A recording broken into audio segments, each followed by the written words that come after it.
शेवट तो मला माझा बहु गोड झाला लो निजाच्या माहेरा. पण एवढ्यावर शेवट गोड झाला नाही ईश्वर महाराज. मग भेटी रखमाईच्या वरा. माहेरा आल्यानंतर बाप भेटला. मुलीला आनंद कधी आहे? बापाच्या भेटीमध्ये. हे निस्वार्थी प्रेमाचं नातं जगात बापाचं आणि मुलीचं. मुलाच्या नात्यात स्वार्थ आहे. मुलाला विचारा बरं कसं आहे. काय नाही महाराज 5-10 वर्ष त्रास आहे.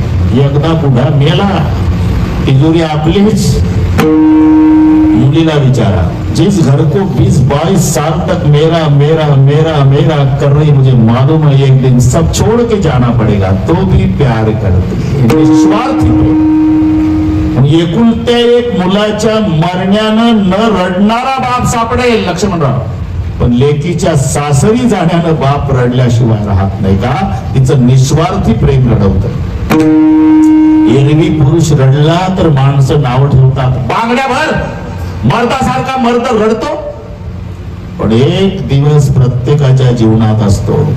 25 वर्षाची ताई बासिंग बांधलेली नवरीच्या वेशात शहनाईचे स्वर सुरू झाले. वातावरण उदास. बाप भिंतीजवळ शून्यात नजर लावून उभा. तिथं मुलगी येते. माय लेकराच्या तोंडावरून हात फिरवते तशी बापाच्या तोंडावरून हात फिरवून एवढंच म्हणते, बाबा खूप धावला बरं का जन्मभर आमच्यासाठी, आता तब्येतीची काळजी घ्या बाबा. एवढ्या शब्दात बाप ढसा ढसा रडतो. शोकांतरे अंतरी. मुलगी गरीबाची असो की श्रीमंताची सर्व सहन करेल. पण बापाचा अपमान मुलीला सहन होत नाही. तिच्या बापाहून कोणी बोलू द्या मग तिचा अवतार भाऊ बी राहतो बरं का सासूबाई. मोलमजुरी करणारा बाप आहे माझा, पण इज्जतदार आहे. आणि हे सांगून ठेवते, एक दिवस सगळ्या परिवार रॉकेल होतून पेटवा मला, पण खबरदार कधी माझ्या बापाचं नाव काढलं तर नाही सहन करत मुलगी. जन्मदात्याचा अपमान. जन्मदात्याचे तसंच आहे. खाली टाकतात ना मरायच्या वेळेला बापाला, मुलं भोवताल बसतात. बाप मरताना मुलांच्याकडे पाहतो. बापाचे डोळे भरून येतात. मरतो बाळांनो, पण मी दुःखी आहे रे. तुमचं सर्वांचं चांगलं आहे, पण माझी लेक तिला सासरी खूप जाच आहे. तुमच्या गरम स्वभावामुळे तुमची बहीण कधी तक्रार तुमच्या जवळ मांडली नाही. पण आज बोलतो, मरताना जाताना माझ्या खोलीत यायची, आतून कडी लावून घ्यायची, माझ्या गळ्याला बिलकुल रडून म्हणायची, बाबा आता नाही सहन होत बरं का, जाते आता. आता इकडून गेल्यावर आत्महत्या करते, जमलं तर या माझ्या दहागाला. मी तिचे अश्रू पुसायचो, बेटा मला माहितीये तुला सासरी काय त्रास आहे. तुझा सासरा, तुझी सासू, तुझा दीर, तुझी ननंद सगळे त्रास देतात. पण माझ्यावर एक विश्वास ठेव बेटा, तुझ्या पोटी आलेले 2 हिरे माझे नातू गुणाचे आहे. तुला म्हातारपणात काच्याच्या भांड्यासारखे माझे नातू सांभाळतील. माझ्यासाठी जगली रे माझी ताई. कोणीतरी जा तिला आणा, तिच्या सोबत एक शब्द बोलू द्या, मग मरू द्या. हे बापाचं आणि मुलीचं निस्वार्थी प्रेमाचं नातं आहे. मग माहेरा आल्यावर आनंद कधी होतो मुलीला? बापाच्या भेटीत. इथे तो शब्द आहे, आलो निजाच्या माहेरा भेटी रखमाईच्या वरा. साहेब, या माता भगिनी इतका त्याग जगात कोणाचा नाही. पुरुषाला किती बाता हाणू द्या, खरा त्याग त्यांचा आहे. 9 महिने 9 दिवस ज्या आईनं पोटात बाळगलं, ज्या बापानं लढे पुरवले, ज्या बहिणीसोबत, ज्या भावासोबत खेळली, 25 वर्षाचं रक्ताचं नातं लक्ष्मणराव. आणि हे वेळेवर आलं बाशिंग बाल काल, हे वेळेवर अनोळखी. या वेळेवरच्या बाशिंगवाल्यासाठी रक्ताचं नातं एकाच मिनिटात तोडते, एकाच मिनिटात. केवढा त्याग आहे. अरे तिथली सही बघा ना तुम्ही. माहेरची कुमारी, मग माहेरचं नाव, पुढे बापाचं नाव, बापाचं आडनाव, गाव बापाचं, पोस्ट बापाचा, तालुका बापाचा, जिल्हा बापाचा. लग्न झाल्यावर एक अक्षर सोबत घेत नाही माहेरचं, सगळे टाकून देते. सौभाग्यवती. मग सासरचं नाव, मिस्टरचं नाव, मिस्टरचं आडनाव, गाव मिस्टरचं, पोस्ट मिस्टरचा, तालुका मिस्टरचा, जिल्हा एवढं सोडून एवढं स्वीकारते. दिली तिलान गेली कुळ नाम रूपाशी. ज्या बहिणीसोबत खेळली, ज्या भावासोबत खेळली, ज्या मायनं 9 महिने 9 दिवस पोटात ठेवलं, ज्या बापानं लढे पुरवले, हे रक्ताचं नातं एकाच मिनिटात तोडते आणि त्या बाशिंगवाल्याला सांगते हा देह तुझा, याला प्रेम कर, नाही तर मातीचं तेल टाकून पेटव, अधिकार तुझा. शरीर ज्याचे त्याशी समान.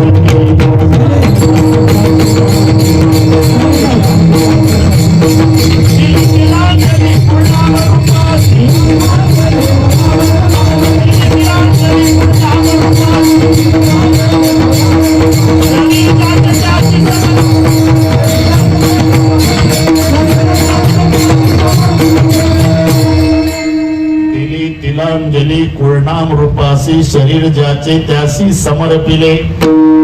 एवढा त्याग लक्षात घ्या. म्हणून मुलीला खरा आनंद होतो, माहेरी आल्यावर होतोच, पण जन्मदाता बाप भेटल्यावर होतो. आलू निजाच्या माहेरा, पण महाराज आनंद कधी झाला, भेटी रखमाईच्या वरा. काही असंही म्हणजे लक्ष्मणराव इथं बाप शब्द नाही, अरे शब्द कशाला पाहिजे, आपण जोडायचं असते. बाप कोणाला म्हणतात, आईच्या मिस्टरला. इथं मान्य आहे तुम्हाला. पहिल्या वर्गातल्या विद्यार्थ्यांना शिकवावं अशा सोप्या भाषेत बापाची व्याख्या सांगणारे ज्ञानोबा आहे. बाप कोण, आईचा मिस्टर. आईचं नाव काय, रखमाबाई. मग पप्पाचं नाव काय, विठ्ठलराव. तो तुमचा कोण, बाप. बाप रखमादेवी वर विठ्ठलाची भेट.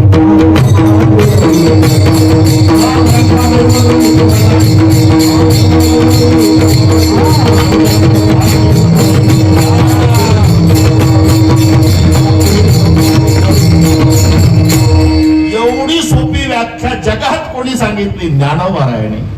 आमचा बाप कोण, रखमादेवीचा वर, त्याचं नाव विठ्ठलराव. म्हणजे आईच्या मिस्टरला पप्पा म्हणतात. हा बस, बाप रखमादेवी विठ्ठलाची भेटी.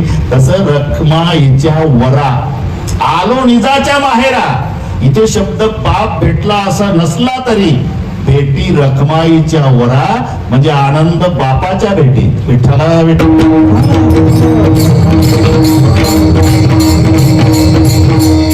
ठीक आहे, आता 20 मिनिट राहिले.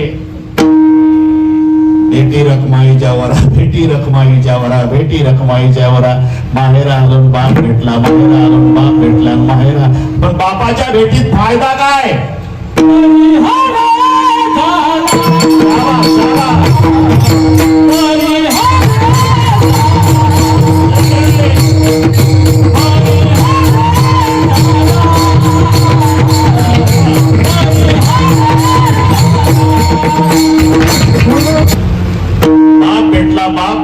बाप भेटला ठीक आहे, पण बापाच्या भेटीत फायदा काय, उत्तर दिलं तिसऱ्या चरणात. परिहार झाला अवघ्या दुःखाचा मागेला, हे त्याचं उत्तर आहे. आता तिसऱ्या चरणावर चालू आहे सध्या.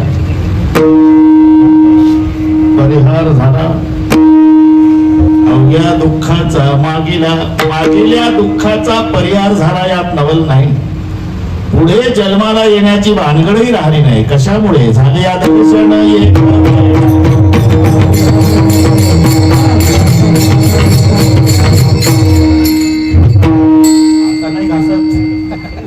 मागील परिहार पुढे.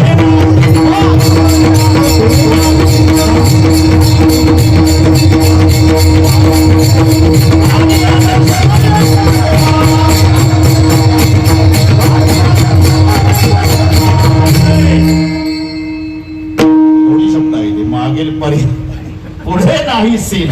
परिहार झाला नवल नाही, पुढे नाही सीन. सीन म्हणजे सिनन म्हणजे जन्माला येणं आणि मरण, याला म्हणतात सिनन. पुनरपि जननम पुनरपि मरणम जन्माला येणं आणि मरण याचं नाव आहे सिनन. एक प्रमाण तुम्हाला पाठ आहे, बैसोनी खोळी शुक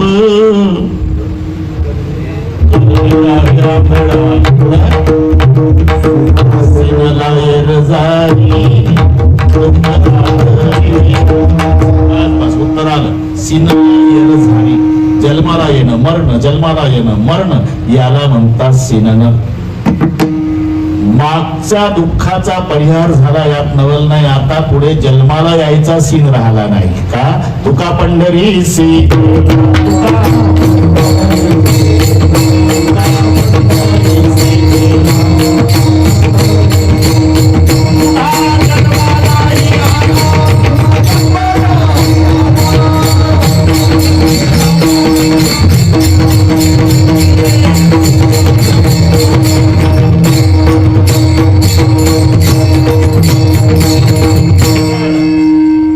पंढरीसी गेला पुन्हा जन्मा नाही आला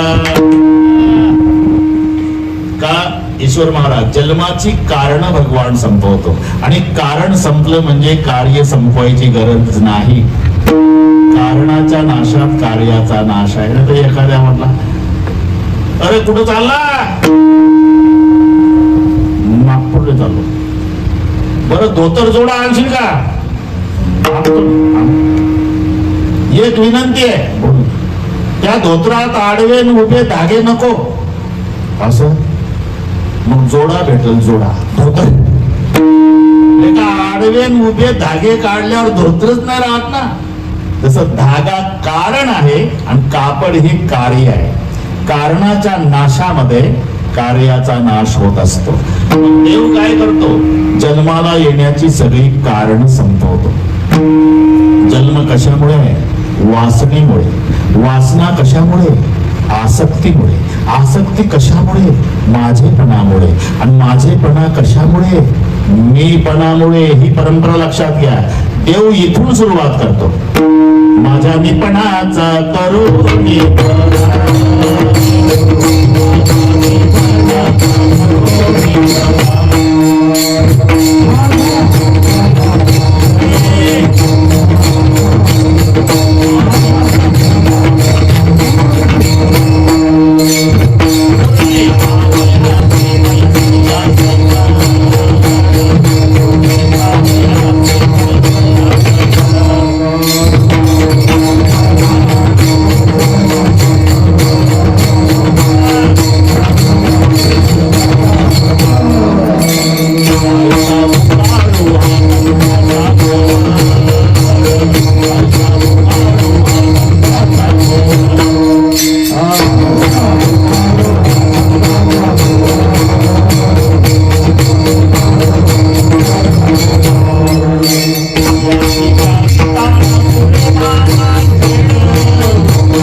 मीपणाचा करुणी फराळ उरले खावयासे बैसला सकळ ऐसा भुकाळू हा नंदाचा गोवळ यासी त्रासिता न पुरे माझा खेळो आता काय देऊ नसता जवळी कर्मा अकर्माच्या घेतल्या कवळी विषय वासना त्या ग्रासिल्या निमिष मेळी ज्या वासनेमुळे जन्म ज्या कर्मामुळे जन्मागा कर्मे जै उरावे तै ती सुकृती पडावे तया ते भोगावया यावे देहाय का जन्म घेणे लागे वासनेच्या संगे. ही जेवढी जन्माची कारण आहे त्याच्यातलं एकही कारण तो शिल्लक ठेवत नाही.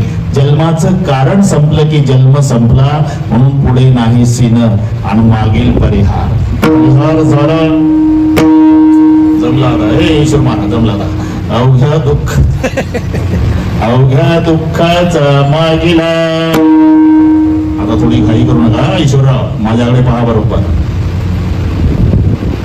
शेवटच्या चरणामध्ये दोन अति महत्वाचे शब्द आहे वाणी आणि धनी.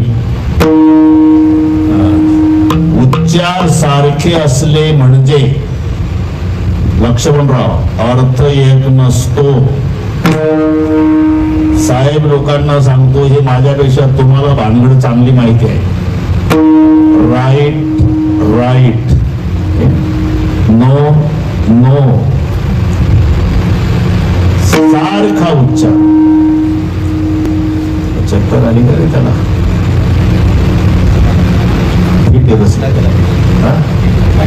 फिटच झोपून देणार त्याचा काय दोष विचारायचा? तसं धरून ठेव मला.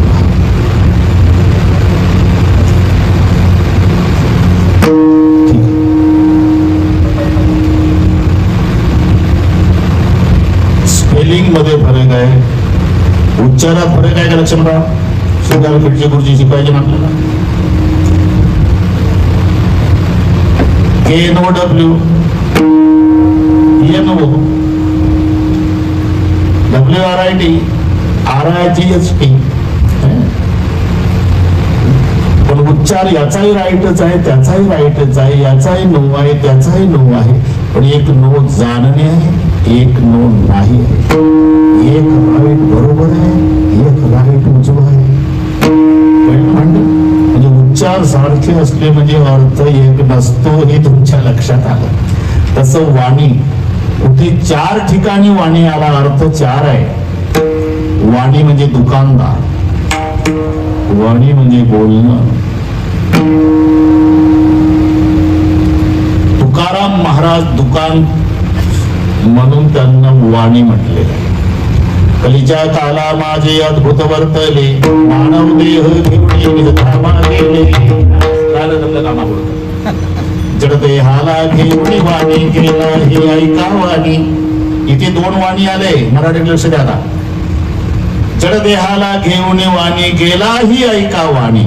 म्हणजे दुकान होतं म्हणून वाणी म्हटलंय. जड देहाला घेऊन वाणी केला ही ऐका वाणी. वाणी गेला म्हणजे दुकानदार गेला. ही ऐका वाणी म्हणजे बोलणं. इथे वाणी दुकानदार, वाणी म्हणजे बोलणं. कुठे कुठे काय वाणू आता न पुरे हे वाणी. कुठे कुठे उणीव आहे. तुम्हाला पाडाया बघ, कल्पतरू तडवटी जो कोणी बैसला काय वाणी त्याला. इथंही वाणी शब्द आहे, पण इथं अर्थ उणीव घ्यायचा. अरे कल्पवृक्षाच्या खाली जो बसला, कल्पतरू खाली फळे येते मागितली. जशी जशी कल्पना केली तशी तशी पूर्तता करतो त्या वृक्षाला म्हणतात कल्पवृक्ष. तो दृष्टांत माहिती आहे मला, एकाच मिनिटात सांगतो. दादा त्याला ऊन चटका बसला, म्हणला कुठंतरी झाडाच्या सावलीत जावं. किशोर महाराज गेलं, ते एक झाड, त्या झाडाच्या बुंद्याला टेकून बसलं. ज्या झाडाच्या बुंद्याला टेकून बसलं तो कल्पवृक्ष होता. म्हणला काय गार सावली आहे, पण पाणी पाहिजे होतं. लगेच झरा लागला, वेळ कमी असल्यानं लगेच लागला, काहीच नको. ते गटा पाणी प्यायलं. पाणी प्यायल्यावर म्हणला जेवण पाहिजे होतं. आलं ताट पुढं, जेवलं. म्हणला काही अंतराला पाहिजे होतं, झोपलो असतो. आला पलंग, त्याच्यावर उडी मारून पलंगला. मनात सुरू झालं, म्हणला आलो तेव्हा पाणी नव्हतं. पाणी म्हटलं तर पाणी आलं, जेवण म्हटलं तर ताट आलं, अंतराला पाहिजे म्हटलं तर पलंग आला. वृत्त नसल खाणार तर नाही, खाल्लं. याला म्हणतात कल्पवृक्ष. कल्पतरू खाली फळे येती मागे तली. मग जो कल्पवृक्षाच्या खाली बसला, काय वाणी त्याला. श्री गुरु सारिका असता पाठी राखा, इतराचा लेखा कोण करी. आजराची कांता काय भीक मागे म्हणाची, या जोगी सिद्धी पावेन त्याचं 3रं चरण आहे. कल्पतरू तळवटी जो कोणी बैसला. काय वाणी त्याला. इथला वाणी उणीव, तो वाणी दुकानदार, ते वाणी बोलणं. आता एक राहिला धनी. वाणी कळला तुम्हाला. आता धनी, कुठे धनी शब्दाचा अर्थ मालक आहे, सर्वांच्या परिचयाचा आहे. धनी म्हणजे मालक, सर्वांना पाठ आहे. येऊ द्या घरधनी.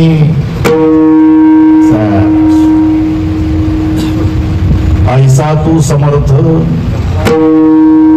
ब्रह्मांडाचा धनी. इथं धनी म्हणजे लक्ष्मणराव मालक घ्यायचा, पण धनी शब्दाचा अर्थ इच्छा. तुम्हाला अभंग पाठ आहे. 15 दिवसात एकादशी कार्य न करसी रतसार. काय तुझा जीव जातो एका दिवशी, फराळाच्या निसे धनी घेते. फराळाच्या निसे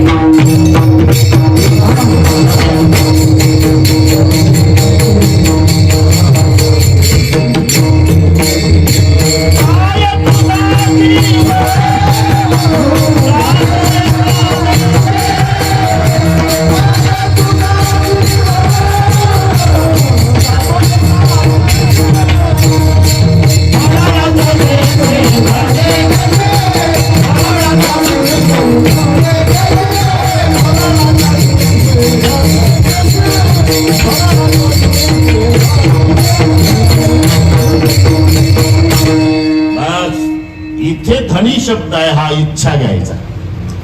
निमित्त लेगा फराळाचं करतो आणि इच्छेला येईल ते खातो. आमची एकादशी म्हणजे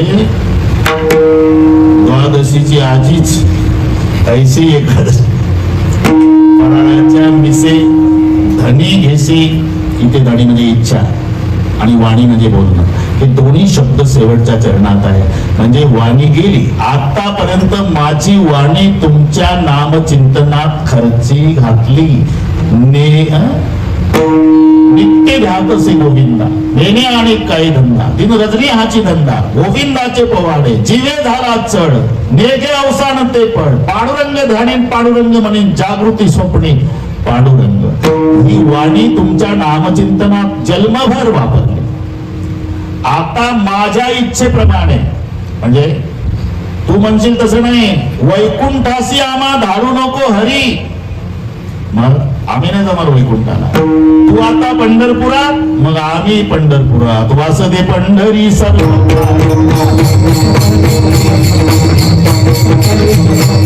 वैकुंठासी आम्हा धाडू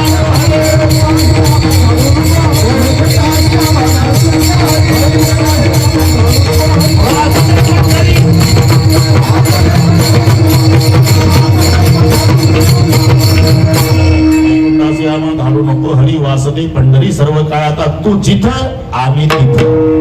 म्हणून वाणी तुमच्या नामचिंतनात खर्ची घातल्यामुळे आता माझ्या इच्छेप्रमाणे शेवट